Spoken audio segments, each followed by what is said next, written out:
अथ रुद्राभिषेकस्तोत्रम्।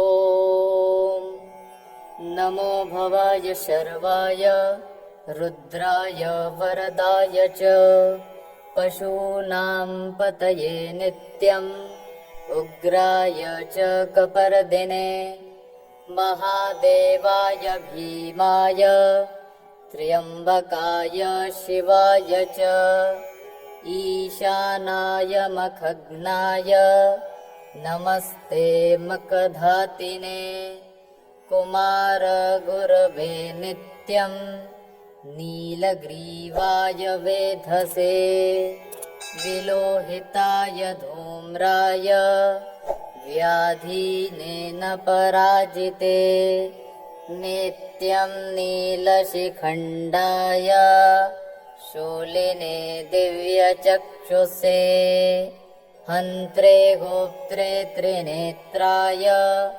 व्याधाय च सुरेतसे अचिन्त्याम्बिका भर्त्रे सर्वदेवस्तुताय च वृषभध्वजाय मुण्डाय जटिने ब्रह्मचारिणे तप्तमानाय सलिले ब्रह्मण्याय जिताय च विश्वात्मने विश्वसृजे विश्वमावृत्य तिष्ठते नमो नमस्ते स्तत्याय भूतानां प्रभवे नमः पञ्चवक्त्राय शर्वाय शङ्कराय शिवाय च नमोऽस्तु वाचस्पतये प्रजानां पतये नमः नमो विश्वस्य पतये महतां पतये नमः नमः सहस्रशीर्षाय सहस्रभुजमन्यवे सहस्रनेत्रपादाय नमः साङ्ख्याय कर्मणे नमो हिरण्यवर्णाय हिरण्यकवचाय च भक्तानुकम्पिने नित्यं सिद्ध्यतां नो वरप्रभो एवं स्तुत्वा महादेवं वासुदेवः सहार्जुनः प्रसादयामास भवं तदा शस्त्रोपलब्धये इति रुद्राभिषेकस्तोत्रं सम्पूर्णम्। श्रीगणेशाय नमः। श्रीवेदपुरुषाय नमः। श्रीगुरुभ्यो नमः। श्रीवाग्देव्यै हरिः ॐ। नमस्ते रुद्रमन्यव उतोतमिथवे नमः बाहुव्यामुत ते नमः जाते रुद्रशिवतनूरघोरा पापनाशिनी दयानस्तन्वा शन्तमया गिरिशन्ता विचाकशीः जामि पुङ्गिरिशन्तहस्ते बिभर्गस्तवे शिवाङ्गिरित्रतां कुरु माहि गुंसीः पुरुखं जगत शिवेन वचसा त्वा गिरिशाच्चाबदामसि जधानः विजगदयक्ष्वगुं सुमना असता अद्यवोचदधिवक्ता प्रथमो दैव्यो भिमत अयोश्च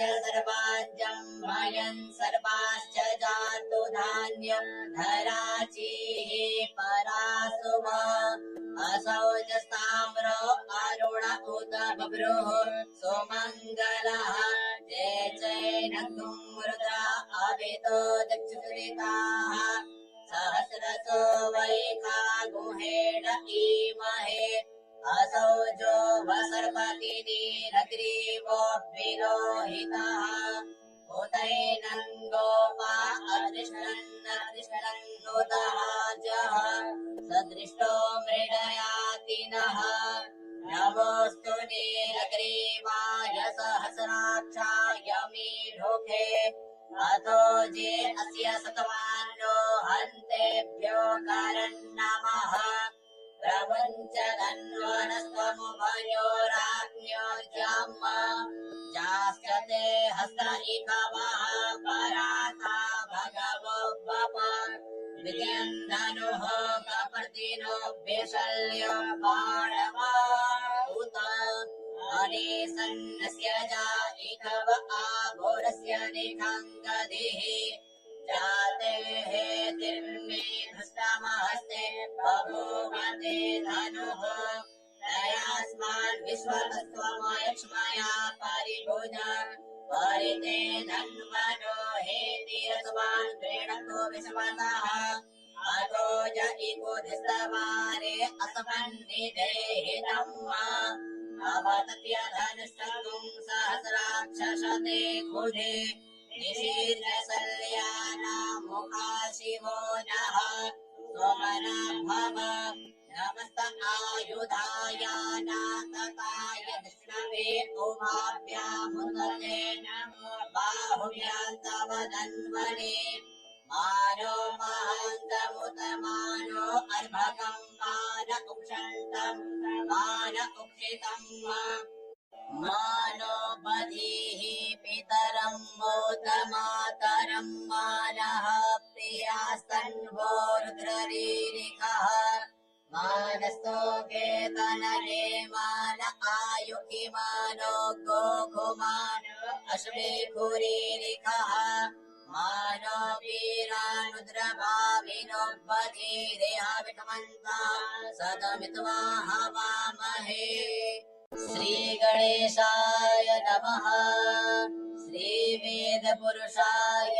नमः श्रीगुरुभ्यो नमः श्रीवाग्देव्यै हरिः ॐ नमस्ते रुद्रमन्यव उतोत इखवे नमः बाहुभ्यामुत ते नमः जाते रुद्रशिवतनूरघोरा पापनाशिनी दयानस्तन्वा शन्तमया गिरिशन्ता विचाकशीः जामि पुङ्गिरिशन्तहस्ते बिभर्गस्तवे शिवाङ्गिरित्रताम् कुरु माहि गुंसीः पुरुखम् जगत शिवेन वचसा त्वा गिरिशाक्षात् पदामसि जधानः विजगदयक्ष्वगुं सुमना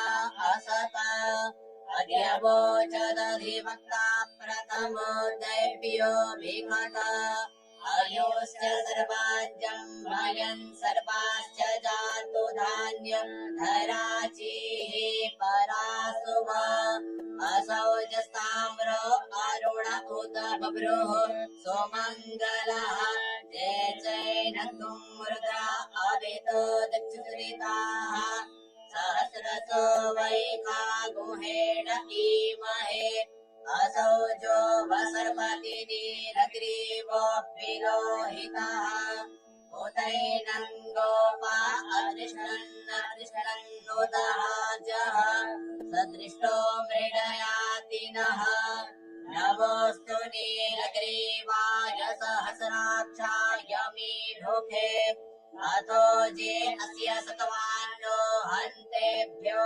करन्नमः प्रमुञ्चदन्वनस्त्वमुभयोराज्ञोर्जाम् जाश्च ते हस्त इकवः पराता भगवो बप विजयन् धनुः कपर्दिनो विशल्यो बाणवा उत अनेसन्नस्य जा इकव आघोरस्य निखङ्गदिः जाते हेतिर्मे धृष्टमहस्ते बभूवते धनुः तयास्मान् विश्वतस्त्वमयक्ष्मया परिभुज परिते धन्वनो हेतिरस्मान् क्रीडतो विश्वतः अतो ज इकोधिस्तवारे असमन्निधेहितम् अवतत्यधनस्तुं सहस्राक्षशते खुधे निशीर्षसल्यानामुखा शिवो नः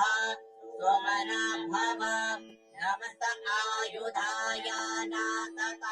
विष्णवे उभाभ्यामुदते नमो बाहुभ्यां धन्वने मानो महान्तमुतमानो अर्भकं मान उक्षन्तं मान उक्षितं मानो बधीः पितरं मोदमातरं मानः प्रियास्तन्वो रुद्ररीरिकः मानस्तो केतनये मान आयुकि मानो गोघुमानो अश्वे कुरीरिकः मानो वीरानुद्रभाविनो पतिरेहाविकमन्तः सदमित्वा हवामहे श्रीगणेशाय नमः श्रीवेदपुरुषाय नमः श्रीगुरुभ्यो नमः श्रीवाग्देव्यै हरिः ॐ नमस्ते रुद्रमन्यव उतोत इखवे नमः बाहुभ्यामुतते नमः जाते रुद्रशिवादनुरघोरा पापकाशिनी दयानस्तन्वा शन्तमया गिरिशन्ता विचाकशीः जामिपुङ्गिरिशन्तहस्ते बिभर्गस्तवे शिवाङ्गिरित्रतां कुरु माहि गुंसीः पुरुखं जगत शिवेन वचसा त्वा गिरिशाक्षात्पदामसि जधानः विजगदयक्ष्मगुं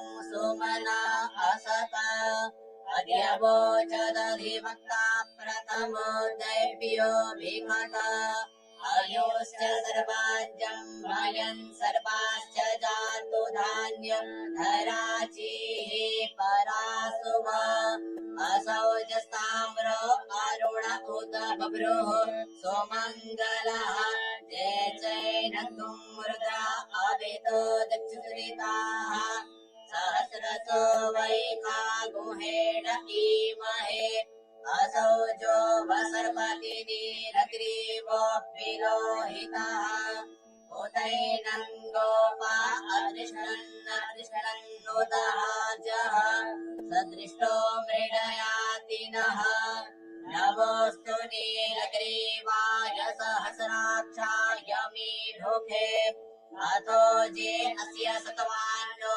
हन्तेभ्यो करन्नमः प्रमुञ्च धन्वनस्त्वमुभयोराज्ञो जम् जास्यते हस्त इकवः पराता भगवो बप विजयन्धनुः कपर्दिनो विशल्यो माणवा उत अनेसन्नस्य जा इकव आभोरस्य निखङ्गदिः जाते हेतिर्मे धष्टमहस्ते बभूवते धनुः तयास्मान् विश्वतस्त्वमयक्ष्मया परिभुज परिते धन्वनो हेतिरस्मान् प्रेणको विश्वतः अतो ज इकोधिस्तवारे असमन्निधे हितम् अवतत्यधनस्तुं सहस्राक्षशते खुधे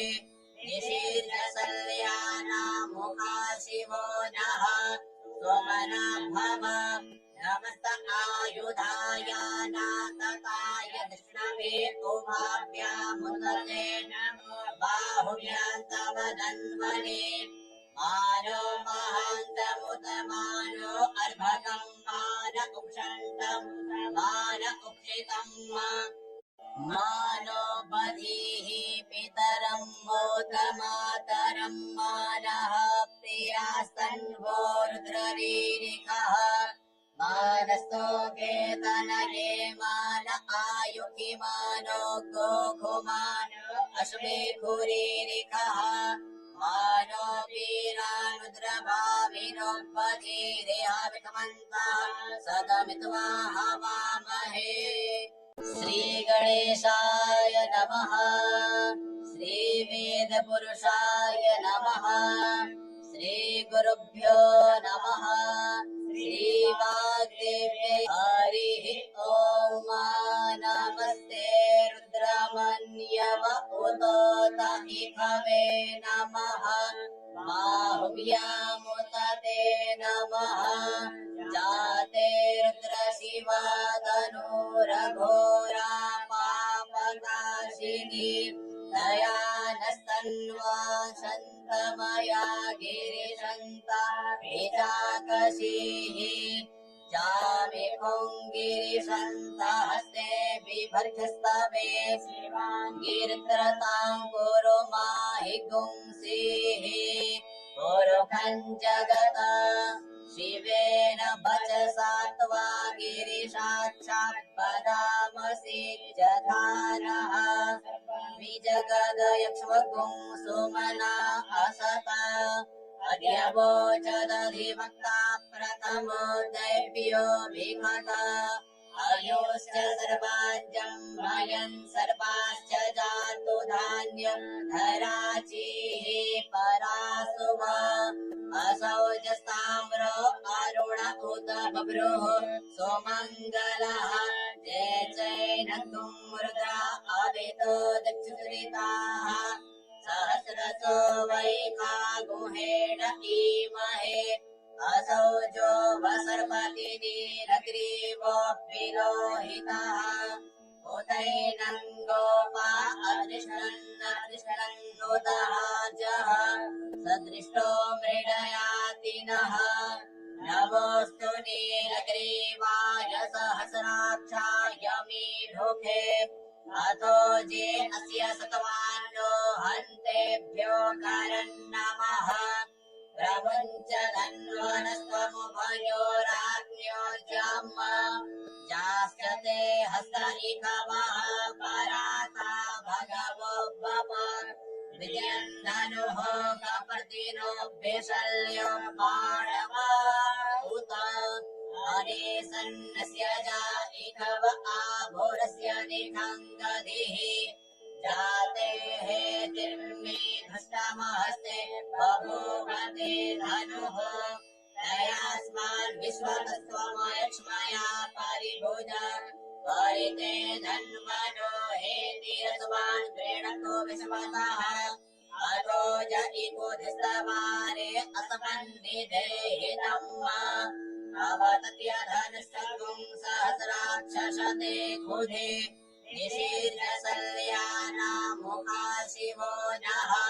सोमना भव नमस्त आयुधायानातताय विष्णवे उभाभ्यामुदते नमो बाहुभ्यां तव धन्वने। मानो महान्तमुत मानो अर्भकं मान उक्षन्तं मान उक्षितं।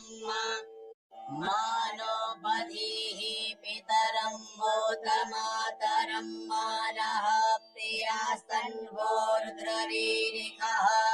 मानस्तो केतनये मान आयुः मानो गोखुमानो अश्वेखुरीरिखः।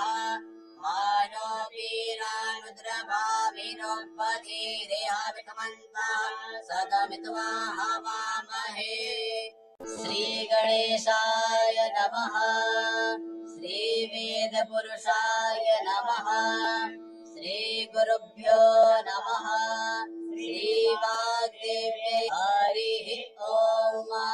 नमस्ते रुद्रमन्यव उतोत इखवे नमः। बाहुव्यामुत ते नमः। जाते रुद्रशिवा तनूरघोरा पापनाशिनी दयानस्तन्वा शन्तमया गिरिशन्ता विचाकशीः। जामि पुङ्गिरिशन्तहस्ते बिभर्गस्तवे शिवाङ्गिरित्रतां कुरु माहि गुंसीः। पुरुखं जगत शिवेन वचसा त्वा गिरिशाक्षात्पदामसि जधानः।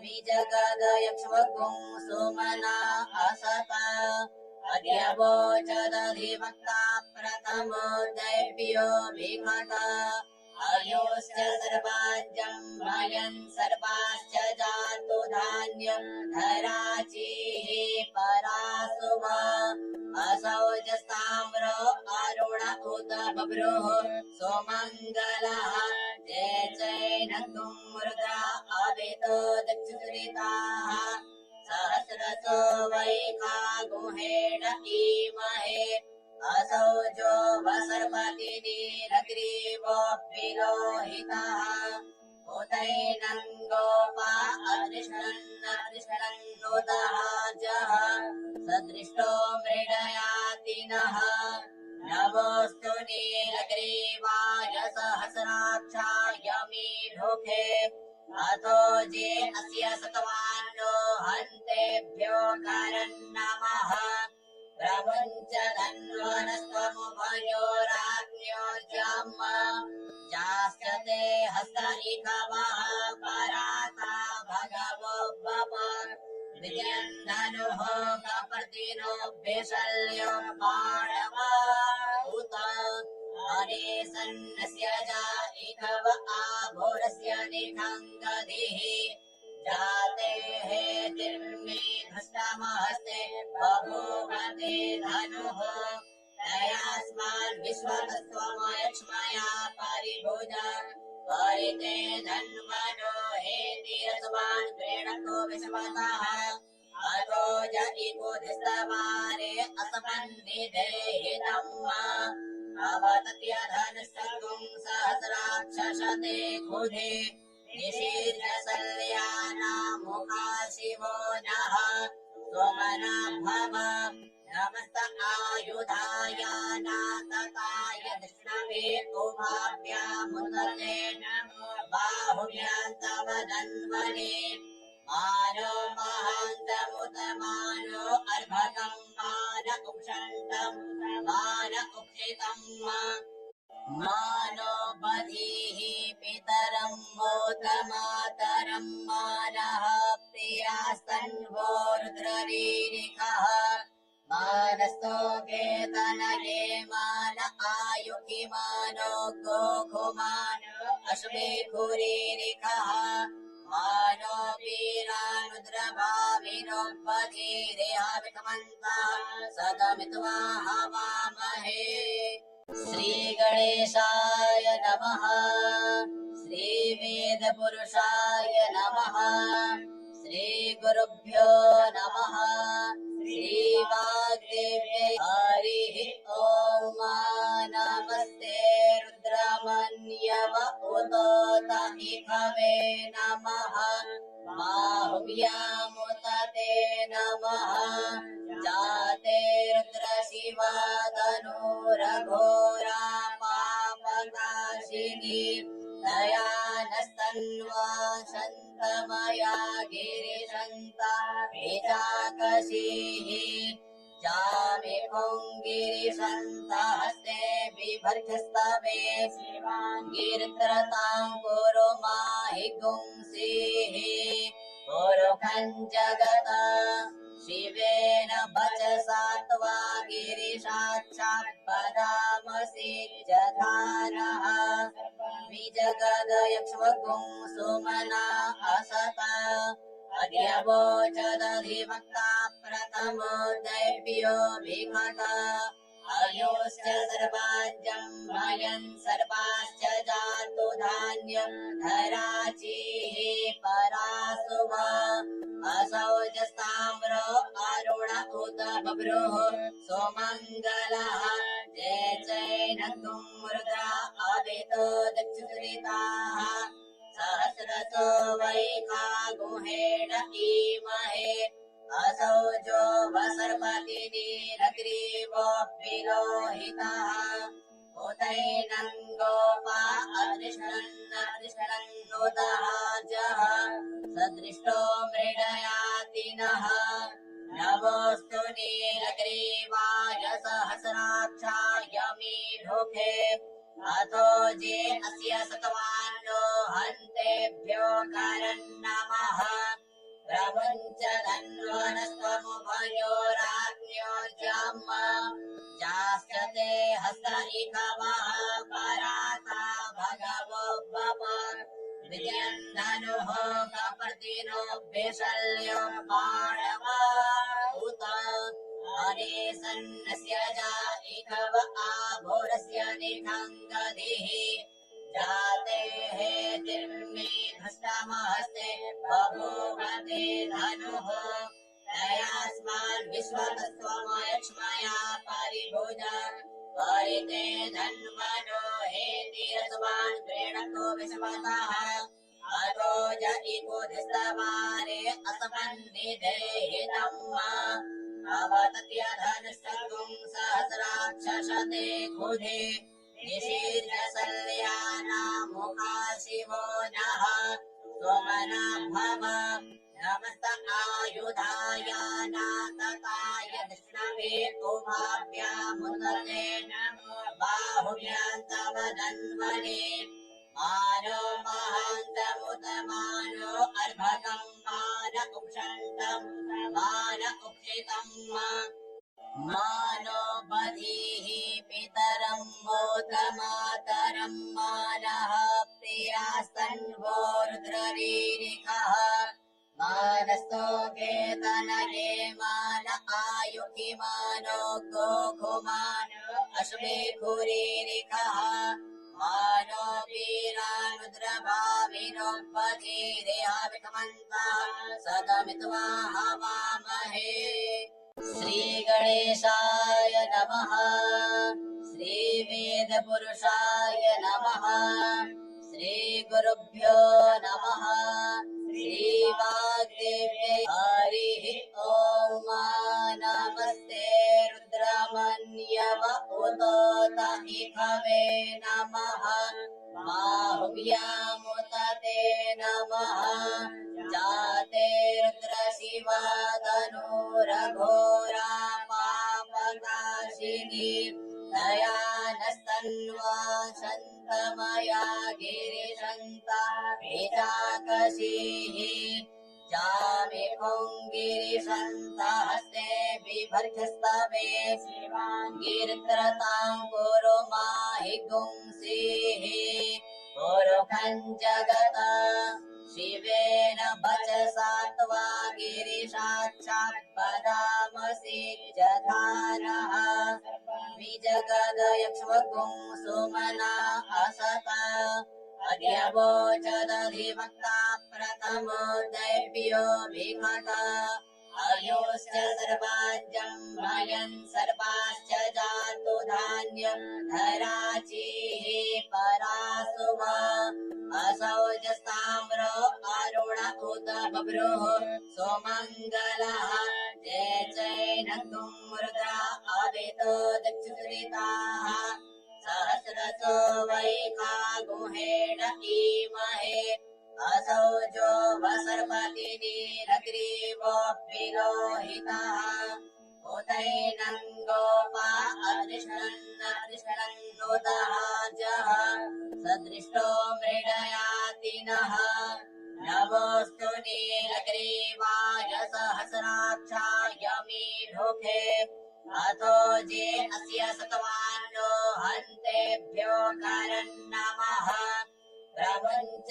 धन्वनस्त्वमुभयोराज्ञो जम् जाश्च ते हस्त इकवः पराता भगवो बप विजयन् धनुः कपर्दिनो विशल्यो बाणवा उत अनेसन्नस्य जा इकव आभोरस्य निखङ्गधिः जाते हेतिर्मे भ्रष्टमहस्ते बभूवते धनुः तयास्मान् विश्वतस्त्वमयक्ष्मया परिभुज परिते धन्वनो हेतिरस्मान् प्रेणतो विश्वतः अतो ज इकोधिस्तवारे असमन्निधेहितम् अवतत्यधनुष्टुम् सहस्राक्षसते खुधे निशीर्यसल्यानामुखा शिवो नः सोमना भव नमस्त